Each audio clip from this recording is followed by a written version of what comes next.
ആണോ? ആ, ശരി മോളിയമ്മേ. ശരി ശരി. അയ്യോ, അമ്മേ, അമ്മേ, അമ്മോയ്, റാണിയമ്മേ. ഓ എന്റെ പൊന്നു വിനിച്ച്, നീ എന്തിനാ കിടന്ന് വിളിച്ചു പോകുന്നത്? നീ ചത്തോ? ചത്തെങ്കിൽ പിന്നെ ഞാനിങ്ങനെ കിടന്ന് വിളിച്ചു പോവോ? പിന്നെ എന്നാത്തിനാ കിടന്ന് പോകുന്നത്? 15 മിനിറ്റ് മുമ്പ് കഴിച്ചതങ്ങ് ദഹിച്ചു കാണുമായിരിക്കും അല്ലയോ? അതൊക്കെ ദഹിച്ചു. ഇതല്ല, എന്റെ അമ്മായിയമ്മ വരുന്നുണ്ടെന്ന്.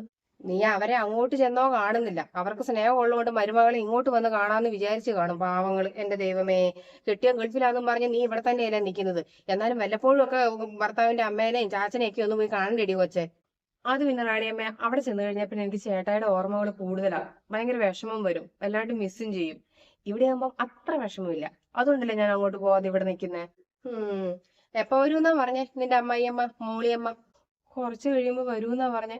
അയ്യോ, എന്നാത്തിനടി അയ്യോ എന്ന് പറയുന്നേ? ഇവിടെ താറാവ് കറിയും പിന്നെ കള്ളപ്പം ഉണ്ടല്ലോ. വേണമെങ്കിൽ ഇച്ചിരി കപ്പ ബിരിയാണിയും കൂടെ ഉണ്ടാക്കാന്നേ. സാധനങ്ങളെല്ലാം ഫ്രിഡ്ജിൽ ഇരിപ്പുണ്ട്. ഉം വെല്ലുമിച്ചി എന്തിയേ? വെല്ലുമിച്ചി ആ മുറി കാണൂടി. ആ.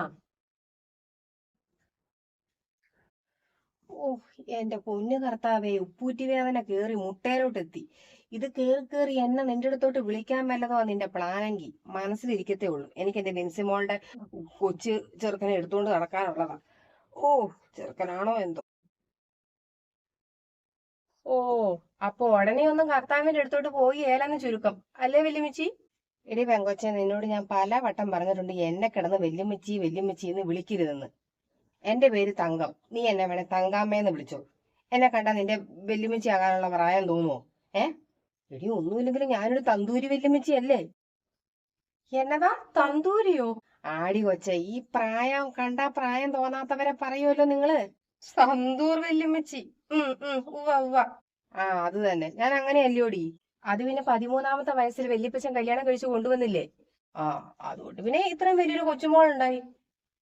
അതെ വല്യമ്മച്ചി, ഇന്നെന്റെ അമ്മായിയമ്മ വരുന്നുണ്ട്. ആ, നിന്റെ മോളിയമ്മ. ഉം വരട്ടെ വരട്ടെ.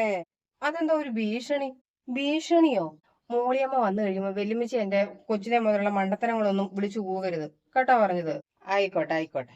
ആ, പിന്നെ ഞാൻ അവിടെ പറഞ്ഞേക്കുന്നേ, ഞാൻ വലിയ പാട്ടുകാരിയായിരുന്നു എന്നൊക്കെയാ. എല്ലാ മത്സരങ്ങൾക്കും എനിക്കായിരുന്നു ഫസ്റ്റ്. ക്ലാസ്സിലാണെങ്കിൽ പഠിത്തത്തിനൊക്കെ എനിക്കായിരുന്നു ഫസ്റ്റ്. അങ്ങനെയൊക്കെ ഞാൻ പറഞ്ഞേക്കുന്നത്. ഞാനിതൊക്കെ ഇപ്പൊ വെല്ലുമിച്ചിയോട് പറയുന്നത് എന്നാന്ന് വെച്ചിട്ടുണ്ടെങ്കിൽ, വെല്ലുമിച്ചി എന്നെ കുറിച്ച് പൊക്കി പൊക്കി അങ്ങ് പറഞ്ഞേക്കണം. എന്താന്ന് വെച്ചിട്ടുണ്ടെങ്കിൽ, ഈ ഞാൻ വലിയ സംഭവമാണെന്നുള്ള രീതിയിൽ വേണം വെല്ലുമിച്ചി സംസാരിക്കാൻ. എന്റെ ഇടി കൊച്ചേ, നീ പണ്ട് 7-ാം ക്ലാസ് പഠിക്കുമ്പം എന്താണ്ട് സംഘഗാനത്തിനെങ്ങാണ്ട് കൂടിയ ഒരു ചരിത്രമല്ലേ നിനക്കുള്ളൂ. അതും അങ്ങേ അറ്റത്തെങ്ങാണ്ടല്ലേ നീ നിന്നത്. 10-12 പിള്ളേർ നിൽക്കുന്നതിനകത്ത് അങ്ങേ അറ്റത്ത്. ഏ അതിനല്ലേ നിന്നെ കൂട്ടിയിട്ടുള്ളൂ സ്കൂളിൽ നിന്ന്. അതിന് നിനക്ക് വല്ല കഴിവുണ്ടോ? നിന്നെ 4 പേരെ അറിയോ? ഓ, നാഗയുടെ ഡയലോഗും പഠിച്ചു വെച്ച് വന്നേക്കുവാ. ശരിയാ, എനിക്കൊരു കഴിവുമില്ല. പക്ഷെ എന്റെ പൊന്നു വലിയമ്മച്ചി, ഇങ്ങനെയൊക്കെ പറഞ്ഞാലല്ലേ കെട്ടിച്ചിട്ട വീട്ടിൽ എനിക്കൊരു വിലയും നിലയൊക്കെ ഉണ്ടാവുള്ളൂ. അതാ. ആ, അങ്ങനെ. ആ, അത് ഞാൻ ഏറ്റു. ഉം പിന്നെ ആ ഷോക്കേസിൽ കുറേ ട്രോഫി ഇരിക്കുന്നില്ലേ? അത് അപ്പുണ്ണിക്ക് കിട്ടിയതാണെങ്കിലും എനിക്ക് കിട്ടിയതാണെന്ന് വേണം വെല്ലുമിച്ചി പറയാൻ വേണ്ടിട്ട്. കേട്ടാ പറഞ്ഞത്? അയ്യോ, എന്റെ പൊന്നു വിൻസിമോളെ, വെല്ലുമിച്ചി ഇന്നലെ പോയി കുമ്പസാരിച്ചിട്ട് വന്നതേ ഉള്ളടി. ഓ, ഈ നുണ മുഴുവൻ പറഞ്ഞേച്ച് ഇനി ഈ വയ്യാത്ത കാലം വെച്ച് കുമ്പസാരിക്കാൻ പോകാൻ എന്നെ കൊണ്ട് വയ്യടി പെങ്കൊച്ചേ. എന്റെ പൊന്നു വെല്ലുമിച്ചി, ഈ നുണ കുമ്പസാരിക്കുമ്പോൾ പറയേണ്ട നുണയൊന്നും അല്ല. ഇത് ഛേദമില്ലാത്തൊരു ഉപകാരമല്ലേ വെല്ലുമിച്ചി? ഒന്ന് പറയണം കേട്ടോ. ആ, ഡീല്. ആ. ഏ ആ ലവ് എന്തോ. ഓ കർത്താവേ, സ്വസ്ത്രം. എന്നതാടി, നിന്റെ അമ്മായിയമ്മ വരുന്നത് പ്രമാണിച്ച് വെല്ലുമിച്ചിക്ക് ക്ലാസ് എടുത്തു കൊടുത്തു കഴിഞ്ഞോ? ചെറുതായിട്ട്. ഹും തിരിച്ചും മറിച്ചും ചോദിച്ചാലും ആഗസ്റ്റ് 2-ാം തീയതി പാറേപ്പള്ളി ധ്യാനം കൂടാൻ പോയതാണേ വെല്ലുമിച്ചി പറയുള്ളെന്ന് ഉറപ്പാണേ. റാണിയമ്മ, അവളുടെ ഒരു ക്ലാസ് എടുക്കല്. ഒയ്യോ, ഒന്നും പറയണ്ട പുകിലേ. അപ്പുണ്ണി എന്തിയ മോളെ? അവൻ ഫ്രണ്ട്സിന്റെ ഒപ്പം കളിക്കാൻ പോയി. അവൻ പിന്നെ വീട്ടിലുണ്ടെങ്കിൽ വീട്ടിലിരിക്കുകയല്ല, ഏത് നേരം ഈ കളിക്കാൻ പോക്കാ. ഒരു ബാറ്റും ബോളും എടുത്തങ്ങ് പോകുന്ന കാണാം. അതെയോ? ആ, വെല്ലുമിച്ചി ഇവിടെ ഉണ്ടായിരുന്നോ? ഓ, ഞാൻ എങ്ങോട്ട് പോകാനാ എന്റെ മോളി, ഇവിടെ തന്നെ ഉണ്ട്. ആ, വെല്ലുമിച്ചിന്നൊന്നും വിളിച്ചിട്ടുണ്ടെങ്കിൽ ആൾക്കത്ര ഇഷ്ടപ്പെടൂല കേട്ടോ. സന്തൂർ വെല്ലുമിച്ചിയാന്നാ പറയുന്നത്. അല്ലെങ്കിൽ വെല്ലുമിച്ചിനെ കണ്ട അധികം പ്രായമൊന്നും തോന്നത്തില്ലല്ലോ. അങ്ങനെ അവളോട് പറഞ്ഞു കൊടുക്കന്റെ മോളി. അവക്കേ കുശുമ്പ എന്നോട് കുശുമ്പ്. ഓ, ഇവളോട് എപ്പോഴും പറയും റാണി, ഒന്ന് അവിടെ ചെന്നിട്ട് അമ്മേനെയും ചാച്ചനെയും ഒക്കെ ഒന്ന് കണ്ടിട്ട് വാ കുഞ്ഞേന്ന്. പറഞ്ഞാ ഇവളെ കേക്കണ്ടായോ? എന്നാ ചെയ്യാനാ? അത് പിന്നെ അവക്ക് സങ്കടമാന്നാ പറയുന്നത്. അവിടെ നിൽക്കുമ്പോ ചേട്ടായിയുടെ ഓർമ്മയാന്ന്. അതുകൊണ്ടിട്ടാ വരാത്തെന്നാ പറയുന്നത്. ഞാൻ പിന്നെ പറയും ഇടയ്ക്കൊന്ന് പോയിട്ട് ഇത് കണ്ടിട്ട് പോരെന്നാ നിക്കണ്ടെന്നൊക്കെ പറയും. മടിയാന്നേ പെങ്കൊച്ചിന്. എന്നാലും ഇടയ്ക്കൊന്ന് വരണം കേട്ടോ മോനെ. ചാച്ചനെ മോളെ കാണണമെന്ന് ഭയങ്കര ആഗ്രഹമാണേ. അയ്യോ, ഞാൻ അടുത്ത ആഴ്ച അങ്ങോട്ട് വരാനിരിക്കുവായിരുന്നു മോളിയമ്മേ. പിന്നെ മോളി വിൻസി മോളെ, ഞങ്ങളുടെ വിൻസി മോൾ ഒരു വലിയ സംഭവമാ കേട്ടോ. അതെന്താ?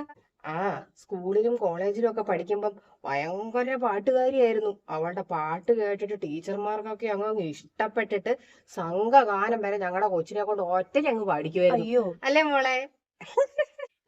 പിന്നെ ഇതോ ആ ഷോക്കേസിലിരിക്കുന്ന ട്രോഫികളില്ലേ, ആ ട്രോഫിയുടെ അടിയിൽ കുഞ്ഞായിട്ട് ഞങ്ങളുടെ അപ്പുണ്ണിയുടെ പേരുണ്ടെന്നേ ഉള്ളൂ. അത് മൊത്തവും ഞങ്ങളുടെ വിൻസി കൊച്ചു മേടിച്ച ട്രോഫികളാ. അല്ല മോനെ? അല്ല, അപ്പൊ പാട്ടുകാരി ലളിതഗാനം ഒന്നും പാടിയിട്ടില്ലേ? ലളിതഗാനം ഒന്നും ഞങ്ങളുടെ കൊച്ചു പാടിയല്ല. അത് പാടാൻ അപ്പടി എളുപ്പമാണെന്നാ കൊച്ചു പറയുന്നത്. ലളിതമായിട്ടുള്ള ഗാനമല്ലേ. കൊച്ചിന് വിഷമമുള്ള പാട്ടൊക്കെ പാടാൻ വേണ്ടിട്ട് ഇഷ്ടം. അല്ല മോനെ? ഓ ഓ ഓ ആ ആ ആ ഞാൻ വരുമ്പോ ഇങ്ങനെയൊക്കെ പറയണമെന്ന് ആരാ പറഞ്ഞു തന്നെ വല്യമ്മച്ചി? അയ്യോ, വിൻസിമോൾ എന്നോട് ഒന്നും പറഞ്ഞു തന്നിട്ട് ഞാൻ പറയുമല്ല കേട്ടോ. എല്ലാം ഉള്ള കാര്യങ്ങളാ. വല്യമ്മച്ചി മതി. മതിയോ? ഉറപ്പാണേ? ഓ, മതി മതി.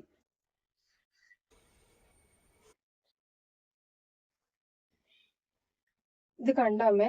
ഈ മാലയുടെ കുറേ സ്ഥലത്ത് ഇങ്ങനെ പോയി ഇരിക്കുക കണ്ടോ? അതുകൊണ്ട് ഞാനിത് ഇടാത്തത്. ആണോ? എനിക്ക് അങ്ങോട്ട് കണ്ണു പിടിക്കുകയല്ലടി മോനെ. ഒരു കാര്യം ചെയ്യാം, നമുക്കത് ജ്വല്ലറി കൊണ്ടുപോയിട്ടെ വേണമെങ്കിൽ ഒന്ന് വിളക്കിച്ച് ശരിയാക്കാം. അല്ലെങ്കിൽ വേണ്ട, വേറെ ഒന്ന് മാറ്റി മേടിക്കുവോ എന്തെങ്കിലും ചെയ്യാം.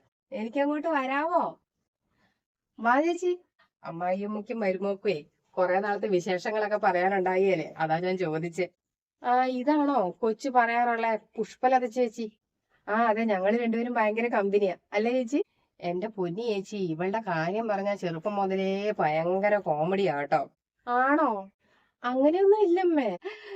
പണ്ട് കുഞ്ഞിലെ ഇവള് റോസാ ചെടിക്ക് അത് പൂ കായ്ക്കുന്നില്ലെന്നും പറഞ്ഞിട്ട് വേഗം വളരാനാന്നും പറഞ്ഞിട്ട് ഹോർലിക്സും ബോൺവീറ്റയും ഒക്കെ കലക്കിക്കൊണ്ട് റോസാടെ ചൂട്ടിക്കൊണ്ട് ഒഴിക്കുമായിരുന്നു വേഗം വളരാൻ വേണ്ടിയിട്ട്. കുഞ്ഞായിരിക്കുമ്പോ പിന്നെ അത്രയല്ലേ ഓർക്കുന്നുള്ളു പിള്ളേര്. അയ്യോ, ഒന്നും പറയണ്ട. പിന്നെ ഞാന് ഒരു ദിവസം ഇവളുടെ കൂടെ ടൗണിൽ പോയി. അതായത് ഇവള് നോക്കുമ്പോ 100 രൂപയ്ക്ക് ഏതെടുത്താലും 100 രൂപയ്ക്ക് ടോപ്പ് കിട്ടുന്ന ഒരു കട കണ്ടു. എന്നാ പിന്നെ ഞാനൊന്ന് കേറിയിട്ട് വരാൻ ചേച്ചി എന്ന് പറഞ്ഞ് ഇവൾ അങ്ങോട്ട് കയറി. ഞാൻ അപ്പുറത്ത് ചെരുപ്പ് കടയിലോട്ടും കയറി കേട്ടോ. അവിടെ ചെന്നിട്ട് ഇവക്ക് ഇഷ്ടപ്പെട്ട ഒരു ടോപ്പ് ഇവൾ എടുത്തു. എന്നിട്ട് അവരോട് പറയുവാ, പിന്നെ 150 രൂപയ്ക്കാണ് ഞാൻ ഈ ടോപ്പ് എടുത്തോളാന്ന്. എന്നിട്ടെന്താ, അവര് 150 രൂപയ്ക്ക് വേഗം പാക്ക് ചെയ്ത് ഇവളുടെ കൈ കൊടുത്തു. ഇവളൊരു പൊട്ടത്തിയാന്ന് അവർക്ക് മനസ്സിലായി. അവർക്ക് 50 രൂപ ലാഭം. ഇവിടെ അതിനകത്ത് കയറി ടോപ്പ് കണ്ടപ്പോഴേ ഏതെടുത്താലും 100 രൂപയാന്നുള്ള കാര്യം ഇവളങ്ങ് മറന്നുപോയി പൊട്ടത്തി. ഇനിയുണ്ട് ഇവിടെ കുറച്ച് കേക്കണം. അപ്പൊ ഇവിടെ അബദ്ധങ്ങളൊക്കെ കാണിക്കുമായിരുന്നല്ലേ. ഞാൻ വിചാരിച്ചു അവിടെ വന്നിട്ടേ വീട് മാറിയത് കൊണ്ടിട്ട് വെപ്രാളം കൊണ്ട് സംഭവിക്കുന്നതാന്ന്. അവിടെ ഇതുപോലെ കൊച്ചൊരു ദിവസം കറി വെച്ചതാ. എന്നിട്ട് കറിയും വെച്ചേച്ച് പിന്നെ തോരൻ കറിയായിരുന്നേ. എന്നിട്ട് ഫോണും നോക്കി അവിടെ ഇരുന്നു. കറി കരിഞ്ഞ് കത്തി പാത്രം മുഴുവനും കരിഞ്ഞു പോയിട്ട് ഈ കൊച്ചെന്നെ പണിയെടുത്തു. എന്നെ പേടിച്ചിട്ട് ഈ പാത്രം കൊണ്ട് ഒളിപ്പിച്ചു വെച്ചു. എന്നിട്ട് എന്ത് ചെയ്യാൻ വേണ്ടിട്ടാ, പിന്നെ അവന് മെസ്സേജ് അയച്ചേക്കുന്നു. ഞാനിങ്ങനെ കറി വെച്ചപ്പോ ചേട്ടായി പാത്രം കരിഞ്ഞു പോയി ചേട്ടായി, ഞാൻ അമ്മച്ചിനെ പേടിച്ചിട്ട് പാത്രം എടുത്ത് ഒളിപ്പിച്ച് വെച്ചേക്കോ ചേട്ടായി എന്നും പറഞ്ഞിട്ട് അവന് മെസ്സേജ് അയച്ചു. ഞാന് പിന്നെ രാത്രിക്ക് ഞാനിങ്ങനെ നോക്കുമ്പോ ഉണ്ട് ഫോണിനകത്തോട്ട് മെസ്സേജ് വരുന്നു. എന്റെ ഫോണിനകത്തോട്ട് ഞാൻ എടുത്ത് നോക്കുമ്പോ ഇവളുടെ മെസ്സേജ്. ഞാൻ വിളിച്ചിട്ട് തീരുമ്പോ അപ്പുറത്ത് മുറി കിടന്നോണ്ട് ഈ കൊച്ച എന്നാത്തിന് എനിക്ക് എന്നാ മെസ്സേജ് അയക്കുന്നതെന്ന് വിചാരിച്ചു. ബാക്കി പറഞ്ഞു കൊടുക്കടി കൊച്ച. അത് ഞാൻ പിന്നെ ചേട്ടായിയോട് പറഞ്ഞായിരുന്നേ, അതുപോലെ തന്നെയുള്ള പാത്രം മേടിക്കാൻ വേണ്ടിട്ട് പൈസ അയച്ചു തരണമെന്ന്. അപ്പൊ പിറ്റേ ദിവസം രാവിലെ കഥ തുറന്ന് നോക്കുമ്പോ കാശുമായിട്ട് മോളിയമ്മ നിൽക്കുന്നു. മെസ്സേജ് മോളിയമ്മയ്ക്കാണല്ലോ അയച്ചത്. മനസ്സിലായോ? മെസ്സേജ് അവനയക്കേണ്ട മെസ്സേജ് മാറി എനിക്ക് അയച്ചത്. അത് ഞാൻ പറഞ്ഞില്ലേ, അത് തന്നെ. അയ്യോ, ഒന്നും പറയണ്ട. ഞാൻ ഒരു കാര്യം പറയട്ടെ, നിങ്ങൾക്ക് എന്നെ കൊല്ലാതിരിക്കാവോ? വെറുതെ ഒന്ന് ഉപദേശിച്ചു വിട്ടാൽ മതി. ഞാൻ നന്നായിക്കോളാം.